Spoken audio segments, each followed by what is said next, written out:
ಮುಂಚೆ ಆ ಸ್ಕೂಲಲ್ಲೇ ಓದಿದ್ದು ಎಲ್ಲ.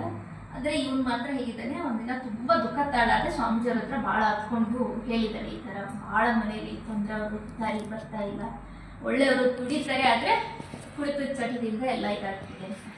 ಅವ್ರು ಸ್ವಾಮೀಜಿಯವರು ಕರ್ಕೊಂಬ ನೋಡಿ ಮಾತಾಡ್ಸೋಣ ಅಂತೇಳಿ ಹೇಳಿದ್ದಾರೆ.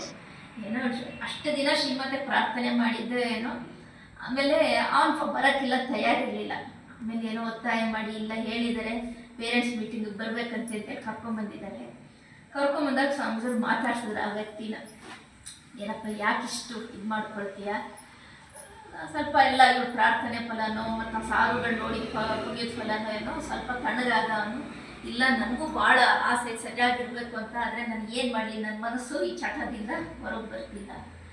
ಅವರು ಶ್ರೀಮಾತೆ ಇನ್ನೊಂದು ಫೋಟೋ ಒಂದೆಲ್ಲ ಕೊಟ್ಟು, ನೋಡು ತಾಯಿ ಪ್ರಾರ್ಥನೆ ಮಾಡ್ಕೊ, ಖಂಡಿತ ನೀನು ನೋಡು ಸ್ವಲ್ಪ ಮನಸ್ಸು ಗಟ್ಟಿ ಮಾಡ್ಕೊ, ನೀನು ಚೆನ್ನಾಗಿ ಜೀವನ ಮಾಡ್ಬೋದು, ಹೀಗೆ ಇದ್ದರೆ ತುಂಬ ಜೀವನ ಹಾಳಾಗೋಗುತ್ತೆ ಅಂತೆಲ್ಲ ಸ್ವಲ್ಪ ಮಾತಾಡಿ, ಇಲ್ಲಿ ನಾನು ಏನು ಮಾಡಿ ನಂಗೆ ರಾತ್ರಿ ಆದರೆ ಎಳೆಯುತ್ತೆ, ಕುಡಿಬೇಕನ್ಸುತ್ತೆ, ಸೊ ಒಂದು ಸ್ವಲ್ಪ ಕಾಲ ನೀನು ಇಲ್ಲೇ ಬಂದಿರು ಅಂತೇಳಿ ಎಲ್ಲ ಒಂದಷ್ಟು ಮಾತಾಡ್ಸಿದ್ದಾರೆ. ಸ್ವಾಮೀಜಿಯವ್ರು ಮಾತಾಡಿಸಿ ಅವನ್ನ ಈ ಮಂತ್ರ ದೀಕ್ಷೆ ತಗೋ, ಅವ್ನು ಫಸ್ಟ್ ಆಫ್ ಆಲ್ ಶ್ರೀಮಂತ ಬಗ್ಗೆನೇ ಗೊತ್ತಿಲ್ಲ, ಮಂತ್ರ ದೀಕ್ಷೆ ಇಲ್ಲ ನಿಮ್ಗೆ ಒಳ್ಳೇದಾಗುತ್ತೆ ತಗೋ ಅಂತೆಲ್ಲ ಹೇಳಿ, ಆಮೇಲೆ ಅವ್ರಿಗೆಲ್ಲ ಹೀಗೆ ಒಂದಷ್ಟು ಮಾತಾಡ್ಸಿದ್ದಾರೆ. ಆಮೇಲೆ ಬಂದು ಹೋಗೋದಕ್ಕೆ ಶುರು ಮಾಡ್ದೆ.